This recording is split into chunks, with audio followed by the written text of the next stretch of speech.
नमस्ते बच्चों, कक्षा 8 विषय विज्ञान और अपनी प्रश्नावली कर रहे हैं 11वीं प्रश्नावली है क्षेत्रमिति। 11.1 और 2 में अपने क्या पढ़ा? आयत, वर्ग, समांतर चतुर्भुज, समलंब चतुर्भुज, इनके क्षेत्रफल, परिमाप के बारे में। और 11.3 में अपने घन, घनाभ और बेलन से संबंधित क्वेश्चन हल करेंगे। तो देखो, घन किसे कहते हैं? सबसे पहले घन क्या है कि इसकी 3 विमाएँ होती है, लंबाई, चौड़ाई, ऊंचाई। इसकी 3 विमाएँ होती है, लंबाई, चौड़ाई और ऊंचाई। और तीनों जिसकी विमाएँ समान हो, लंबाई, चौड़ाई, ऊंचाई, इसकी 3 विमाएँ हैं और तीनों ही क्या हो? समान हो, तो उसे क्या कहते हैं? घन कहते हैं। और घन का आयतन क्या है? 3 विमाएँ हैं तो तीनों का गुना होता है, और तीनों समान है तो फिर तीनों का गुना करोगे तो क्या आ जाएगा? भुजा की क्यूब। इसी तरह इसका पृष्ठीय क्षेत्रफल क्या होता है? 6 गुना भुजा की स्क्वायर होता है, 6 गुना भुजा की स्क्वायर। इसके बाद इससे समान मिलती जुलती आकृति है, वह है घनाभ। घनाभ की भी 3 ही विमाएँ होती है, लेकिन घन की तीनों विमाएँ समान होती है, लेकिन घनाभ की तीनों विमाएँ समान नहीं होती, तो उसे कहते हैं घनाभ। और घनाभ का फिर आयतन क्या होता है? तीनों का गुना ही इसमें होता है, लंबाई गुना चौड़ाई गुना ऊंचाई, लंबाई गुना चौड़ाई गुना ऊंचाई। और इसका जो पृष्ठीय क्षेत्रफल होता है वो क्या होता है? 2 गुना लिख के ब्रैकेट के अंदर 3 है ना, तो 2 को गुना करके योग करते जाओ। लंबाई गुना चौड़ाई प्लस चौड़ाई गुना ऊंचाई प्लस ऊंचाई गुना लंबाई। इस प्रकार ये पृष्ठीय क्षेत्रफल है घनाभ का। कि घन में क्या होता है? आयतन भुजा की क्यूब। घनाभ का आयतन लंबाई गुना चौड़ाई गुना ऊंचाई। घन का पृष्ठीय क्षेत्रफल 6 गुना भुजा की स्क्वायर। और घनाभ का क्या होता है? 2 गुना लंबाई गुना चौड़ाई प्लस चौड़ाई गुना ऊंचाई प्लस ऊंचाई गुना लंबाई। तो इस प्रकार ये आपका घन और घनाभ से जो क्वेश्चन है, सूत्र है, वो है। अब देखते हैं कि पहला क्वेश्चन क्या दिया है। पहला क्वेश्चन आपको 2 आकृतियां दे रखी है और पूछ रही हैं कि किसकी जो धारिता है वो अधिक है। तो अपने को धारिता अधिक निकालनी है, तो दोनों का क्या निकालेंगे? आयतन निकालेंगे। अब देखो, चाहे किसी का भी आयतन निकालना है, सूत्र याद है वो बात अलग है, लेकिन फिर भी क्या होता है? इन तीनों का गुना ही होता है। घनाभ हो चाहे घन हो, तीनों को जो भी 3 है विमाएँ, उन तीनों का क्या होता है? गुना होता है। तो अपनी इस आकृति का निकालेंगे तो क्या आ जाएगा? 60 गुना 40 गुना 50, 60 गुना 40 गुना 50, तो 6 पंजे 30, चौका 120 और कितनी जीरो बच गई? 1 2 3। इसका ये आ गया सेंटीमीटर। और आयतन है तो आयतन की जो मात्रक होता है वो क्यूब में आ जाता है। अब देखो इसका करें तो क्या है? 50 गुना 50 गुना 50, 5 5 25, 5 125, 125 आ गया। कितनी जीरो है? 3 जीरो। और ये भी सेंटीमीटर है तो ये क्या होगा? सेंटीमीटर क्यूब है। अब बताओ कम किसका है? इसका है, तो इसमें क्या है? कम आएगा। इसकी धारिता क्या है? कम है। तो इस प्रकार ये है आपका पहला क्वेश्चन। अब देखो इसके बाद देखो दूसरा क्वेश्चन क्या दे रखा है। दूसरा क्वेश्चन देखो क्या दिया है कि 80 गुना 48 गुना 24 कोई माप का एक सूटकेस है कोई इस माप का, और उसको त्रिपाल से ढकना है।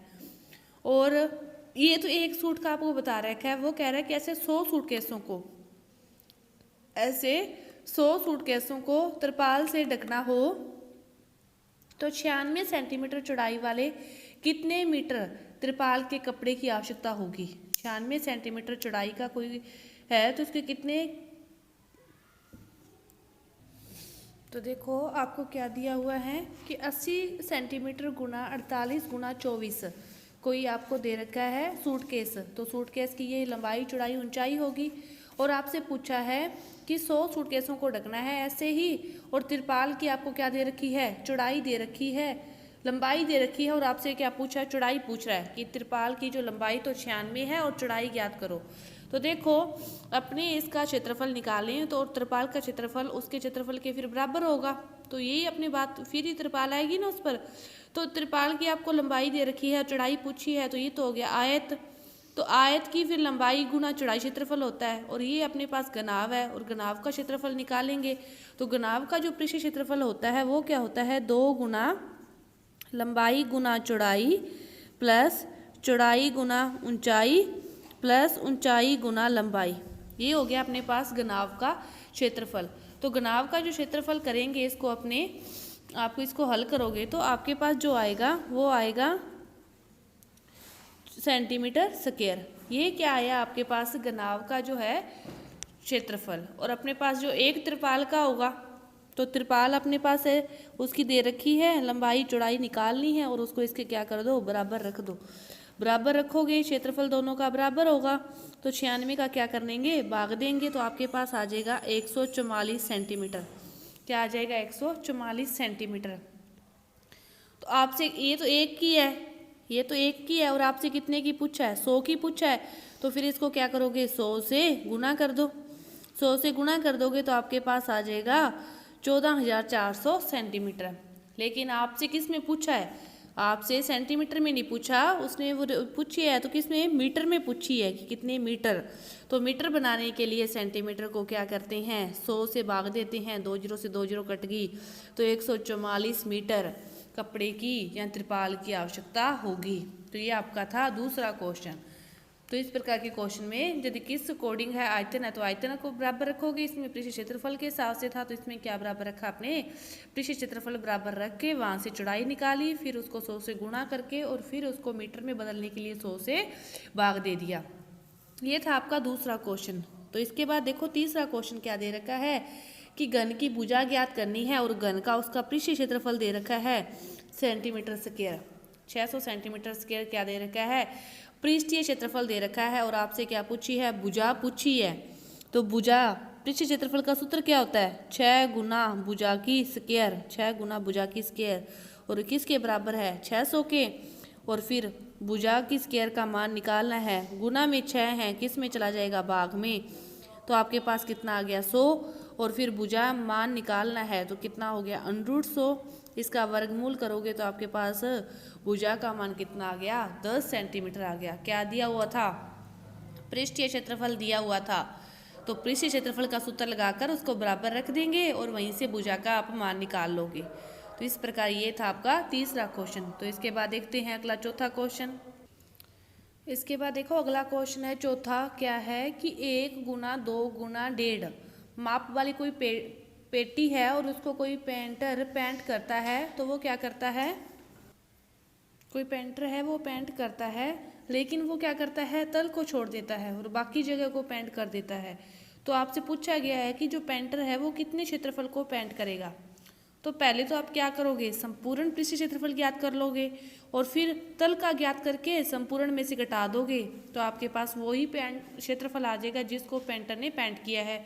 तो पहले संपूर्ण ज्ञात करो, ये क्या हो गया, घनाभ हो गया, और घनाभ का संपूर्ण जो पृष्ठ क्षेत्रफल है फिर वो क्या हो गया, 2 गुना, सभी का 2 2 का गुणा करके लिखना है, तो इसको गुणा करोगे तो 2 2 एकम 2, 15 को 2 से करोगे तो 30 आएगा, पॉइंट से 0 हट गई तो क्या आ गया 3, प्लस फिर इसको इससे करना है तो 1.5 को इससे करोगे तो आपके पास 1.5 रहेगा। क्या हो गया, 2 गुना 3 2 5 और 1 क्या हो गया, 6.5 हो गया, और इसको गुना करोगे तो आपके पास कितना आ गया, 13 आ गया। 13 सेंटीमीटर, मीटर है ना, मीटर स्क्वायर क्षेत्रफल को पेंटर वो पूरा है उस पेटी का, इसको पेंटर पेंट नहीं करेगा। जो 13 मीटर स्क्वायर है ना, ये तो क्या है, पूरा पेटी का आपके पास पृष्ठ क्षेत्रफल आ गया। अब अपने तल की बात करते हैं, तो तल वाला ये वाला भाग हो गया, तो अब तल का क्षेत्रफल निकालें तो लंबाई गुना चौड़ाई, क्यों आयती हो गया, तो 1 गुना 2 कितना हो गया, 2 मीटर स्क्वायर, तल वाला इतना हो गया, टोटल इतना है, तो फिर पेंटर ने कितना पेंट किया, 13 में से 2 घटा दोगे तो 11 मीटर स्क्वायर जो क्षेत्रफल है वो पेंटर ने क्या किया, पेंट किया, कि टोटल का निकाल के उसमें से तल वाला निकाल के उसको घटा दोगे तो आपके पास पेंटर ने कितना पेंट किया आ जाएगा। तो ये है आपका चौथा क्वेश्चन। इसके बाद देखते हैं पांचवा क्वेश्चन। पांचवा क्वेश्चन देखो वो भी सेम है, इसी की तरह सेम क्वेश्चन है। आपको क्या दे रखा है कि कमरे की लंबाई चौड़ाई और ऊंचाई दे रखी है, और आपसे क्या कह रहा है कि जो पेंटर है वो पेंट करता है कमरे की दीवारों को और छत को पेंट करता है, फर्श को ये भी छोड़ रहा है, और फिर अपने पहले तो वही ज्ञात करेंगे, सेम इसी की तरह क्वेश्चन है। क्षेत्रफल ज्ञात करें, अपने पहले संपूर्ण का ज्ञात करें और फिर उसका फर्श का निकाल के उसमें से घटा दें। तो संपूर्ण का ज्ञात करोगे तो वही 2 2 का गुना करके, पृष्ठीय क्षेत्रफल कितना, 2 गुना ब्रैकेट में 2 2 का गुना करके उनका क्या करते हैं, योग करते हैं, तो आपके पास आ जाएगा 650 मीटर स्क्वायर, 650 मीटर स्क्वायर। फिर अपने निकालना है फर्श का, तो फर्श का ये दोनों से भुजाओं से आएगा। तो 15 गुना 10 तो आपके पास कितना आ गया 150 मीटर स्क्वायर। फिर पेंटर ने कितना भाग पेंट किया उसको निकालने के लिए इन दोनों का क्या करते हैं, घटाव करते हैं। तो पेंटर ने कितने भाग को पेंट किया, 500 मीटर स्क्वायर भाग को पेंट किया। अब वो क्या कह रहा है कि जो पेंटर है ना वो एक कैन की सहायता से इतने जो क्षेत्रफल है उसको पेंट कर देता है। तो आपसे क्या पूछा है, कैनों की संख्या पूछी है। तो एक कैन की सहायता से वो 100 को करता है, तो कितने कैन होंगे कि वो 500 को करे। तो कितने कैन होंगे कि 500 को करे, तो 500 में 100 का भाग दे दोगे तो कितने कैन की आवश्यकता है उसे, 5 कैनों की आवश्यकता है, जिससे वो संपूर्ण उस भाग को क्या कर देगा, पेंट कर देगा। बस आपको ये फर्श वाली बात याद रखनी है कि जब पेंट वाली बात हो और आपको फर्श को छोड़ा गया हो तो संपूर्ण का क्षेत्रफल निकाल के आप फर्श का क्षेत्रफल निकाल के उसमें से घटाओगे तो आपके पास वो क्षेत्रफल आएगा जिस भाग को पेंटर ने पेंट किया है। ये था आपका 5वां क्वेश्चन। इसके बाद जो अगले के क्वेश्चन हैं वो अपने अगली वीडियो में करेंगे। धन्यवाद।